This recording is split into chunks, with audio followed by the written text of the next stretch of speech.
Welcome back to my video. I hope সবাই তোমরা খুব ভালো আছো আর আমরাও ভালো আছি। আর আজকে হলো 4th মে, শনিবার,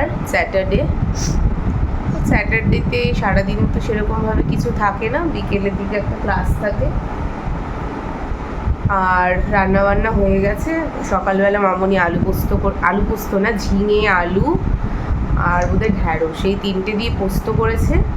আর আমি করলাম হচ্ছে আলু পটল সয়াবিনের ঝোল। দেখলে শনিবার এই ধর আলু পটল সয়াবিনটা প্রায় দিনই হয়ে থাকে, মানে মাস্ট বলতে পারো।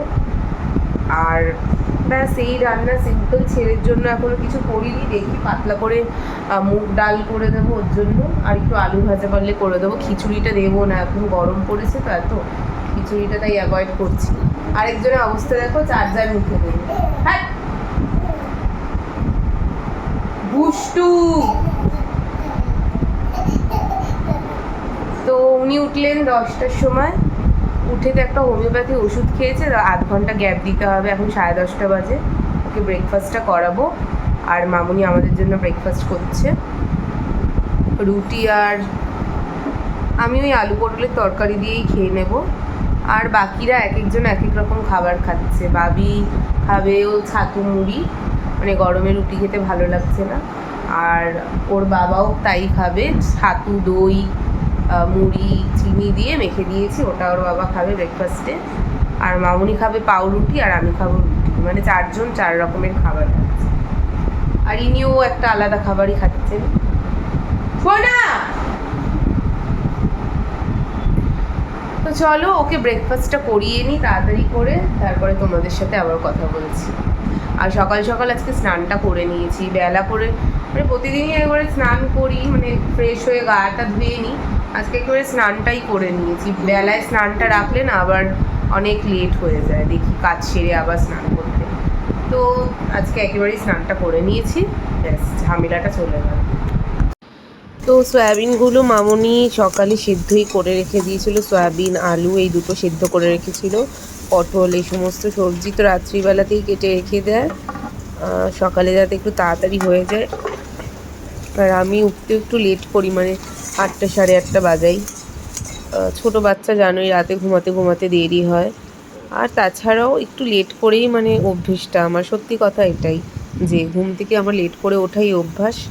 আর মানে শ্বশুরবাড়িতে এসেও আমাকে এটা নিয়ে কোনো প্রবলেম হয়নি, মানে বিয়ের পর পর তো আরও লেটে উঠতাম, তখন 10টা এরকম বেজে যেত ঘুম থেকে উঠতে। আর সারাদিন তো মামনি কোনো কাজ করতেই দিত না বিয়ের পর পর, মানে সারাদিন ঘরে বসে বসে যেন আমার সারাদিনই ঘুম পেত, মাঝে মাঝেই আমি ঘুমিয়ে পড়তাম। তো এখন তাও সেই টাইমিংটা চেঞ্জ হয়ে 8টা অবধি এসেছে, বা এর থেকে সকালে আর ওঠা হয় না। আর মোটামুটি তার মধ্যে উঠে সমস্ত কাজকর্ম হয়ে যায়।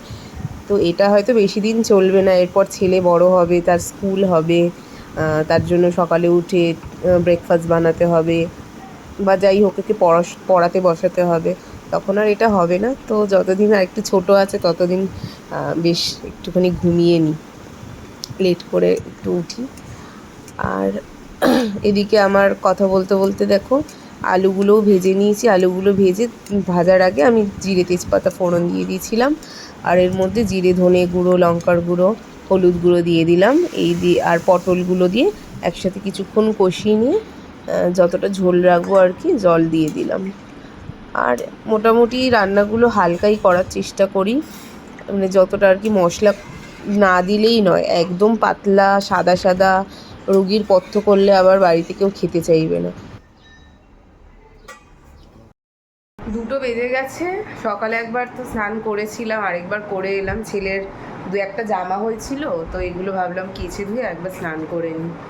স্নান করে এলাম, স্নান মানে মাথা ভেজাই না আমি প্রতিদিন। আর এখন লাঞ্চটা করে নেব, চলো লাঞ্চটা করে নিই, কথা বলছি। আজকে লাঞ্চে হলো ভাত, আর কাকিমণি একটু তেঁতোর ডাল দিয়েছিল, সেই ডাল, আলু পটল সয়াবিন আর পোস্ত।